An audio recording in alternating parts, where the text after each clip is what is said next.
જાંબુઆ નદી ઓવરફ્લો થતાં તેના પાણી જાંબુઆ ગામમાં પ્રવેશી ગયા છે, જેના કારણે ગ્રામજનોમાં ભયનો માહોલ જોવાઈ રહ્યો છે.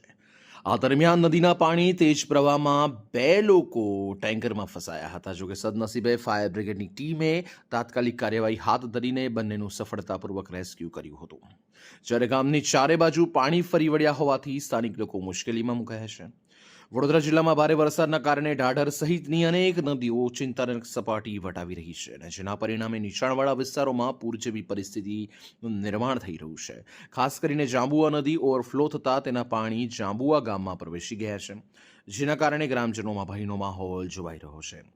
જેમાં ટેન્કરમાં જે લોકો ફસાયા હતા એ લોકોને સદનસીબે ફાયર બ્રિગેડની ટીમે તાત્કાલિક કાર્યવાહી હાથ ધરીને સફળતાપૂર્વક રેસ્ક્યુ કર્યા હતા અને સહી સલામત ગામની બહાર કાઢ્યા છે. જ્યારે ગામની ચારે બાજુ પાણી ફરી વળતા પૂરનું સંકટ તોડાઈ રહ્યું છે.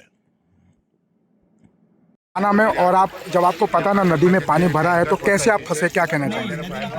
तो रोड सही था, ये इधर पुल दिखाई दे रहा था, पानी थोड़ा इसके अंदर, हमें क्या पता पानी इतना हवा बच जाएगा. हाँ, फिर गाड़ी आएंगे एकदम गाड़ी उठ गई ना, इसलिए मैंने सोचा गाड़ी उठ गई नहीं जाएगी. और फिर क्या उसके बाद में गाड़ी खाली आने चाहिए. फिर आपको कैसा लगा कि अभी पानी का बहाव देख के आपको डर लगा कि क्या होगा? लगा नहीं, मेरे साथ ही साथ में इतना निकलता था पहले. आपको तैरने आता था आपको? क्या कहीं ना कहीं इसके अंदर मगर भी होता है, आपको पता है? तो जिंदगी भगवान ने दी है, तो कौन खत्म करने वाला इसको. आप कहाँ से कहाँ जा रहे थे आप? हम तो यहाँ से आए, फोर से आए थे, यहाँ साइड पे पुल पे काम कर रहा है, यहाँ